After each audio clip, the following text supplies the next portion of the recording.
நடக்கிறது என்றால் அது இறைவன் விருப்பம் என்று ஏற்றுக்கொள்ளுங்கள். சில நேரங்களில் சில முடிவுகள் நம் புதிய வாழ்வின் தொடக்கமாக இருக்கலாம். எவ்வளவுதான் நல்லது செய்தாலும் ஏதோ ஒரு விதத்தில் கெட்டவராக தான் சித்தரிக்கப்படுகிறோம். பணம் நிறைய இருந்தால் சிறு தலைவலியை கூட 1000 பேர் விசாரிப்பார்கள். பணமே இல்லை என்றால் இறந்து கிடந்தால் கூட ஒருவர் கூட வரமாட்டார்கள். நாம் நலமாக இருக்கிறோமா இல்லையா என்ற விசாரணைகள் கூட நம்மிடம் இருக்கும் பொருளாதாரத்தை வைத்துதான் விசாரிக்கப்படும். எந்த சூழ்நிலையிலும் தன்னை விட்டு கொடுக்காத ஒரு நட்பு வாழ்க்கையில கிடைப்பது வரம்தான்.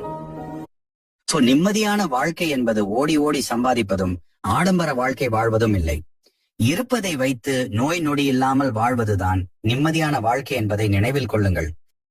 வாழ்க்கையில் 2 விஷயங்களை என்றும் மறவாதீர்கள். 1, மற்றவர் உழைப்பில் வாழக்கூடாது. 2, மற்றவர் சிரிக்கும்படி வாழக்கூடாது.